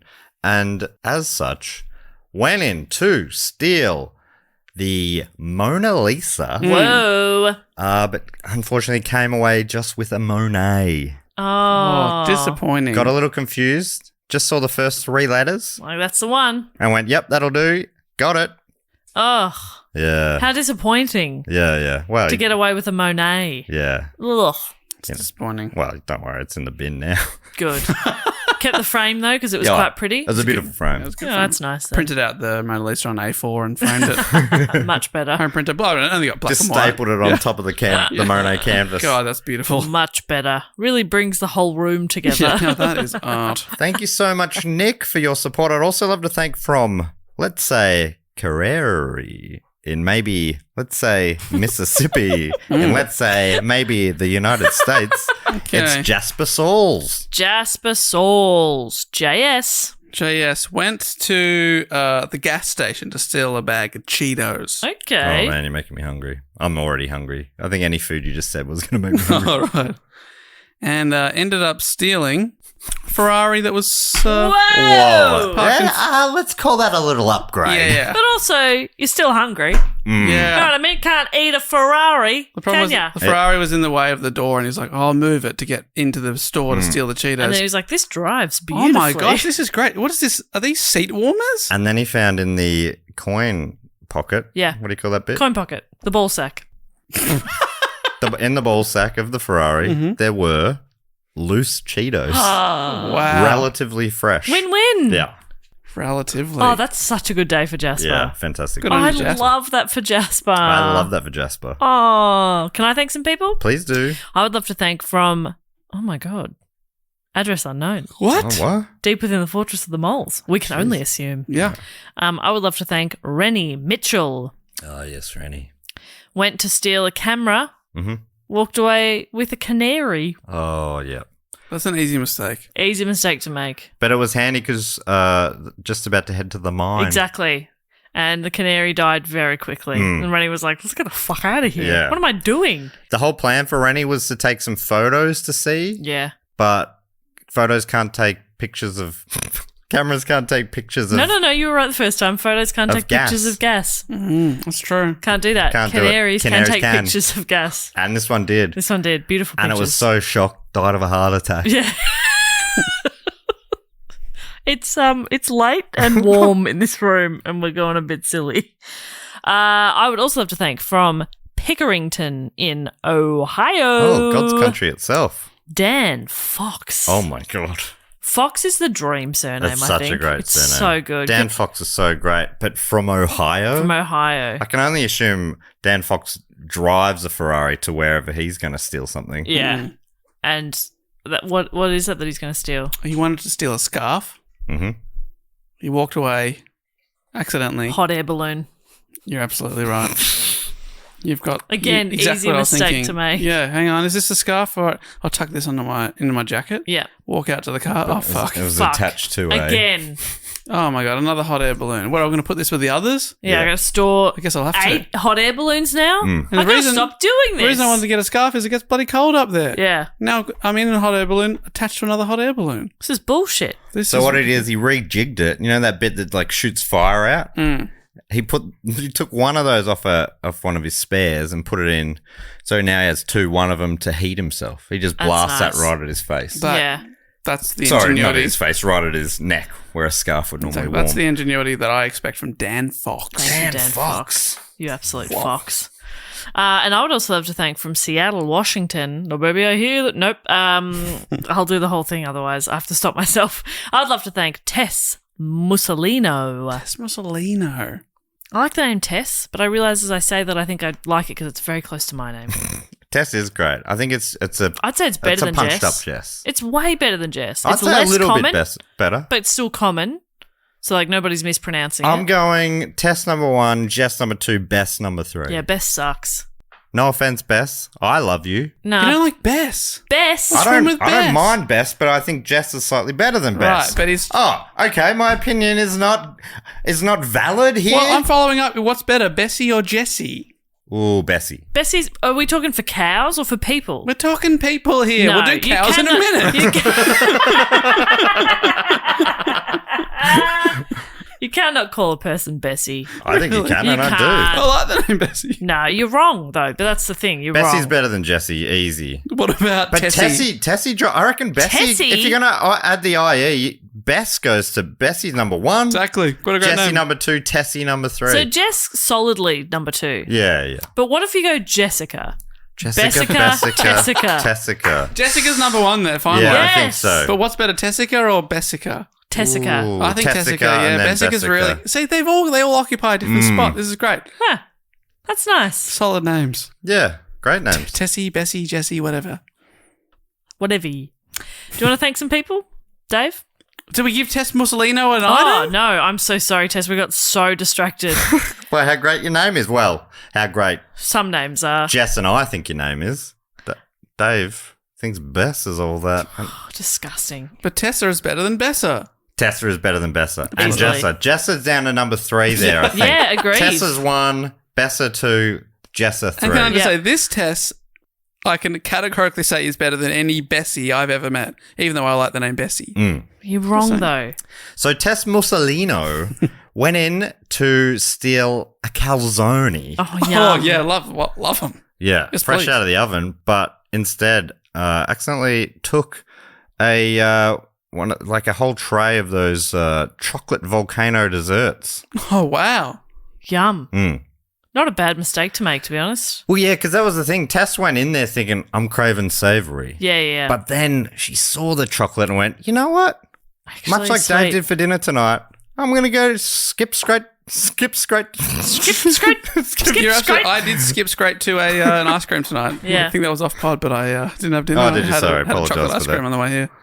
It's the only thing I could grab on the go, and I did not regret it. Because you didn't have any calzones ready. No calzones. I didn't have any volcano desserts either. Is that a What a kind real of thing? house do you live in that you don't have calzones it's and not- volcanoes ready to go? It's an absolute hovel. I've got them right by the door. Tess, great work. Hey, I'd like to thank a few people now. This is from Collingswood in New Jersey. New Jersey. Sorry about and that. this is Caroline Ruck. Oh, yeah. Now, that's a name you can set your watch to. Yeah, Caroline Ruck. Was Ruck, was that the name of the actor? Alan we're talking about Ruck. last week? Because Alan Ruck is our new obsession on the Phrasing the Bar podcast. Oh, Yeah. that's right. Phrasing the bar. Which is our Patreon-only show where we go through all the films of Brendan Fraser. But we've watched so many of his films now. We think there's only about a year left, going through one a month. What are we going to do after this? Caroline, are we one Oh my step gosh. away from... I can only assume Are you yes. related to the great actor Alan Ruck? Please let Oh my us God. know. He's potentially our new actor that we love. But Caroline Ruck went in to steal a Joe DiMaggio baseball card Whoa. with millions of dollars. But ended up Worth stealing millions. home base. Nice. So, yeah. And that was to win the World Series. Yeah, like literally baseball, or because I think Dave's gone dirty. Oh, that's you don't steal that one, Dave. No. I just think it's nice you get a home run. Yeah, but let's make sure the keeper's waving you in. So they do that in baseball? Yeah, they say in you come. The keeper. Come on. It's like, hey, which side are you fucking on here? Obviously, Whoop, you're clear to go. Clear to you go on land. in. Whoa, just hold the ball, let them come in, hit the base, and then tap. Oh, so you missed them. Yeah. Home run. Hey? And that's why they just go, let's all get a score here today. Yeah, it's nice. Great work, Caroline Ruck. You stole that base. But I obviously wish you won the Joe DiMaggio baseball card, but good luck next Well, time. the thing is that Caroline Ruck now has her own card that's worth just as much as Joe DiMaggio. Just as much. Stole one home base and her to win the World Series. worth just as much as Yes. Joe DiMaggio, who is referenced. Isn't it? No, I'm thinking of a different song. Never mind. He's referenced in a song, isn't he? Is it DiMaggio? Yeah. Paul and Simon. He's in Simon and Garfunkel. This Mrs. is Robinson. Robinson. Here's to you, Joe DiMaggio. Yeah. He is referenced in the, We Didn't Start the Fire as well. yeah. Is Is that what he? you're thinking? Yeah. Joe DiMaggio. You read my mind. I knew that's what you were going Traveling is the way. Einstein. Bit of fun there. And we've done another bonus episode on all the people in that song that Matt took us through last year. Golden Shiny Gary award-winning episode. That's right. Drown in the sewers. I would like to thank now from Ottawa in Illinois. That's right. This Ottawa's in the United States. Ooh. It's Nate B. Nate B. Nate be cool. Nate be in my books. Nate be stealing. Nate be stealing textbooks. Oh, yeah. To sell at a marked up price to privileged college kids. Oh, right. That's what Nate wanted to steal, but what did he actually Doing the steal? reverse What Robert he Hood. actually stole was the car of the crusty old Dean. Oh, that crusty old Dean. Yeah. Probably a Volkswagen. It was Yeah. a Volvo. A Volvo is what I meant to say. A Volvo. And he stole it. Oh, yeah. That crusty old Dean. And then he crashed it into the river. Oh, no. Yeah, and then he ran away. Come on, Nate B. Nate be better than that. Nate B, I support you. They'd be better than that. And finally, I'd like to thank from Scottsdale in Tasmania, it's Katie Salisbury. Oh. Katie Salisbury. Katie Salisbury went in to steal the 4th of July. Okay, Went yeah, to yeah. steal the 4th of July as a concept, yes. Yep, to take it for Tasmania. That's right. Looking for independence. Yes. From mainland Australia. Yes. But came back from America. What did she come back from America with again, Jess? Came back with... Oh, Dave. Sorry, not Jess. Dave. What did she come back with again? Came back with a napkin Yes. from Five Guys, I feel like, the restaurant. mine was worse, but somehow still better. What was yours? Butt plugs. Oh, butt plugs, yes. Came back. Like so many of them. Well, like an, Again, Started to a nice sell. little side hustle. like an That's right. industrial quantity of butt Butt plugs. plugs. Well, I mean, when you're done with the plug, how are you going to clean it? You're going to need a napkin from Five Guys. That's so true. Thank you, Katie, Nate, Caroline, Tess, Dan, Rennie, Jasper, Nick, and Gur. And finally, we need to bring in a few people into the Triptych Club. How does this work again, Jess? Well, if you support us on the Sydney Scheinberg Deluxe level, No, just shout out level or Shout out above. The level Arse above. Prod level or yes, above.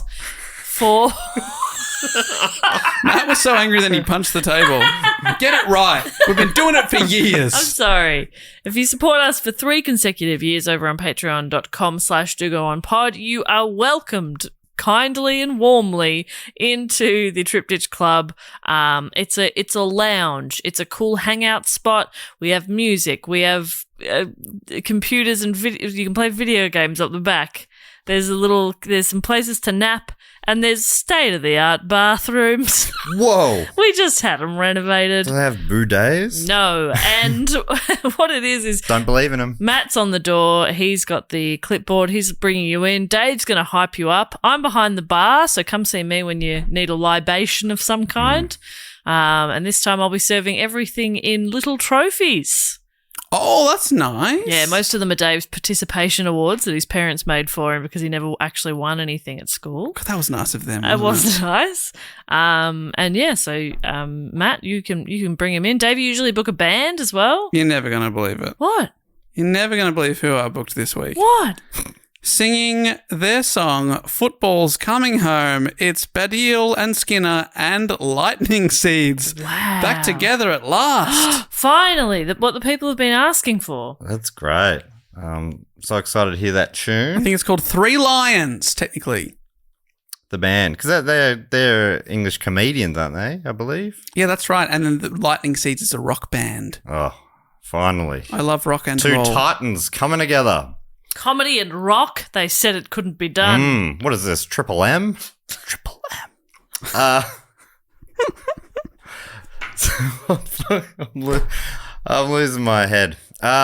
So I'm going to bring him in. I'm on the door. Am I right? Correct. I'm going to lift that velvet rope. I'm going to read out 5 names today. Dave's on stage. He's emceeing. He's going to hype you up as you enter. Everyone else who's already in the club is going to be chanting your name Yep.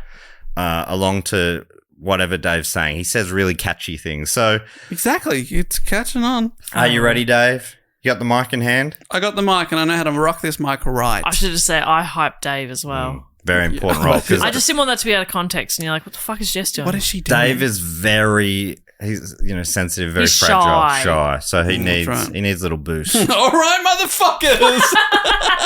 Who's ready to He's party? shy. Sorry about him. All right, everybody, come on, let's lift that velvet rope. Oh, here we go. Come on, hit me with some names. Number 1. Chandler in Arizona in the United States is Mandy Wright. Oh, they ain't Mandy wrong. Let me tell you that. Could they be any more Mandy right? From Chimera in Queensland, Australia, it's Matt Stafford. Well, you know how Shakespeare's from Stratford-upon-Avon? Yes. This next person is also called the Bard, but they're from Stafford-upon-Avon. It's Matt Stafford. Matt Stafford upon Avon. Come on in, my lord. Oh, could he be any more mad? Oh, I wonder if you can do anything with this. From Collingwood in Victoria, Australia, it's Bernard Toogood. Bernard. Fuck. Collingwood. Maybe something in Collingwood.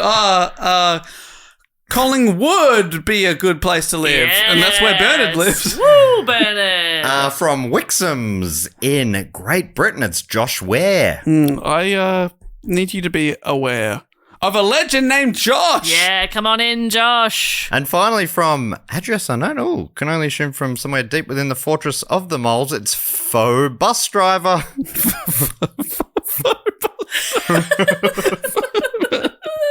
Hail to the faux bus driver, bus driver, bus driver. Hail to the faux bus driver, faux. Welcome into the club. Make yourselves at home. Please hang around for the music of, what was that band called again? Five Lions. Lightning Seeds. Lightning Seeds. Welcome in Phoebe Bus Driver, Josh, Bernard, Matt, and Mandy. I've just got to say quietly, Bernard, you are too good. What? That doesn't make any sense. Yeah. I should You've just gone mention off-piste. I forgot to mention the snacks I have. And I've made a football out of hummus. Oh. What's the structural integrity like? Hope you got Mr. Crafty into. Nah, I just did it. It's just a ball of hummus. That's really good. How's it staying up? I don't know.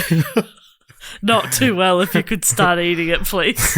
That's a very sloppy ball. But I need you to, as you scoop it, I need you to try and keep the ball shape. Oh, okay, yeah. Don't just go in there and take a chunk. Or I'm gonna stand by the hummus and just make sure you stand by it. You worked hard on it, now you stand by it. Everybody's scooping at an appropriate angle. Fantastic.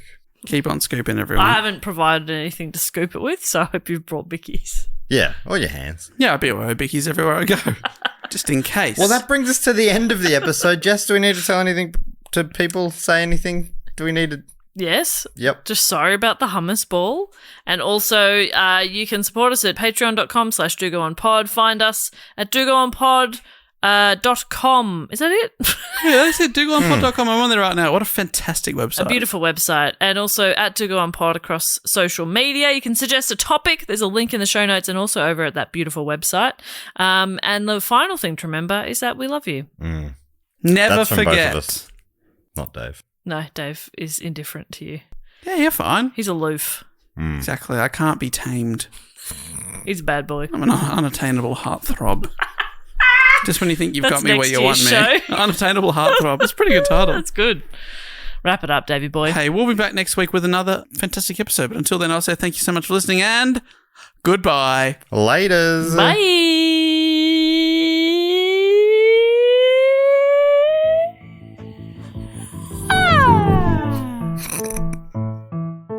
God, what is this? The town from Footloose? Yeah, was it John Lithgow's the Prime Minister now of your place? What's going on over there? Sounds more like foot tight to me.